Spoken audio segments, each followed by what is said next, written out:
First thing I'm going to do is remove the hubcap. If you don't have steel wheels, if you have aluminum wheels, you don't need to do this, but you can use a little pry bar. Sometimes these are stuck on there. Just be gentle so you don't break it. There we go, set that aside. And then with a 21mm socket, remove all 5 of your lug nuts. Leave that last one on just a little bit, because if the tire is stuck on like this one, you can take a rubber mallet and hit it from the backside, hit the tire, not the rim, because you don't want to bend it. And that last lug nut makes it so that the tire doesn't fly off when you hit it. And remove the wheel. With the wheel off, we can now replace the caliper, and the way I like to do it is I like to break the hose free at the beginning, or the banjo bolt I should say. There we go. It'll be easiest to do while the caliper is still attached, and then I'm going to snug it just enough so the fluid, the brake fluid, doesn't leak out, but it is broken free. Now I can take my caliper, put it aside, mount the new one, and then transfer the hose quickly. That way I get no leaks. This is a 14mm banjo bolt, by the way, and with the same 14mm, you can remove the 2 bolts that hold the caliper onto the bracket.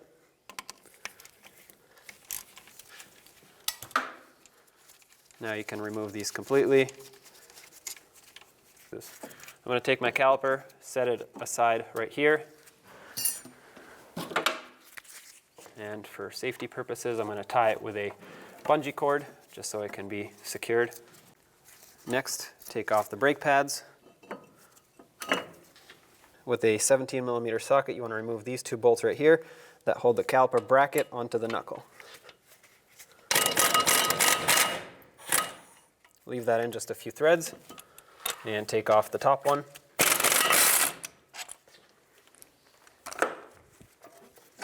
Now take this one off as well, and remove your caliper bracket. With your new caliper, separate the bracket from the caliper, remove these 2 bolts. With that separated, take some grease and coat these 2 areas where the hardware sits, just so you don't get any rust buildup. Very thin layer, you don't need a lot. Now take your new anti-rattle clips that are supplied with the caliper, slide them all the way on, make sure they're pressed all the way, and do the same to both sides. And make sure that these center clips here go down into the hole and don't want to pop out because they're not lined up properly. And even though this should come with some grease, I always like to put extra grease on the sliders. As you can see, these are pretty dry. So lubricate these. And I'm just going to put a little bit of extra grease inside the boot here. Squeeze it on, and make sure that the grease gets onto this ridge right here where the boot seals up, right there.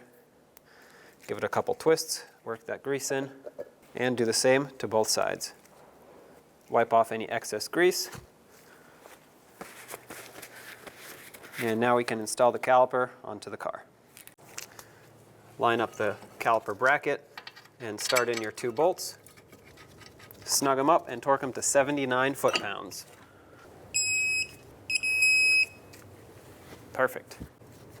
Now you can take your brake pads, slide them into the bracket, take your new caliper, and before I put it on, I like to apply just a little bit of grease to these 2 ears here.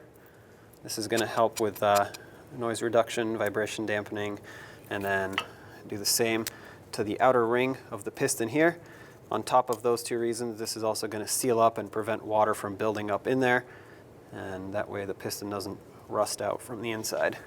Slide it over the brake pads. Make sure it slides onto the caliper bracket and lines up. Start in your 2 bolts, snug them up, and then you want to torque them to 25 foot-pounds. And 2. Now you want to take the new banjo bolt off with the 2 copper washers. Okay, I got both of them. Leave one on the banjo bolt. Remove the old banjo bolt from the old caliper.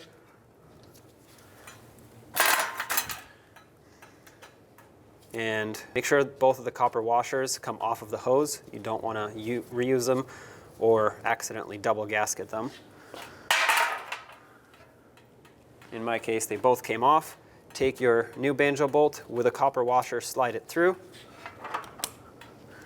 Put another washer on the other side. You want to basically seal up both ends and then start it into your new caliper.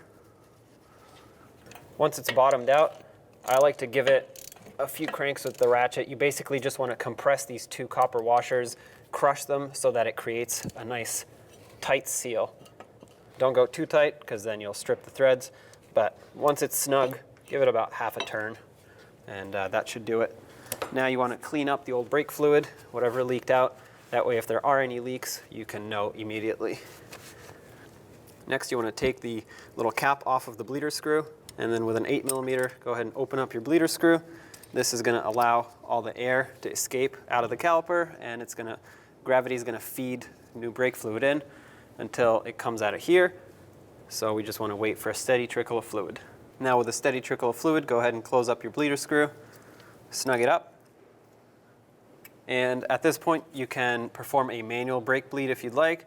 That consists of having someone pump up the brake pedal, double check your master cylinder, make sure it's full, and then with pressure being held on the brake pedal, gently open the bleeder screw, fluid and potentially air is going to come out, snug it up, pump up the brake pedal again, and repeat the steps until no more air comes out. Once that's the case, clean up your brake fluid that dripped here, reinstall your little rubber cap that prevents the bleeder from getting clogged up with debris, and now we can put the wheel back on. Go ahead and put the wheel back on.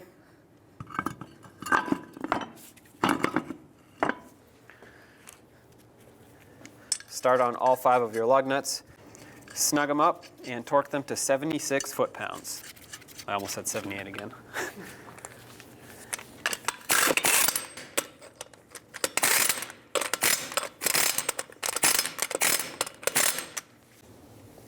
In a cross pattern, torque these to 76 foot-pounds. And if you have these steel wheels with hubcaps, to put the hubcap on, make sure you match this cutout with the valve stem, because if you don't, it's going to just crush the valve stem and then, well, it could damage it.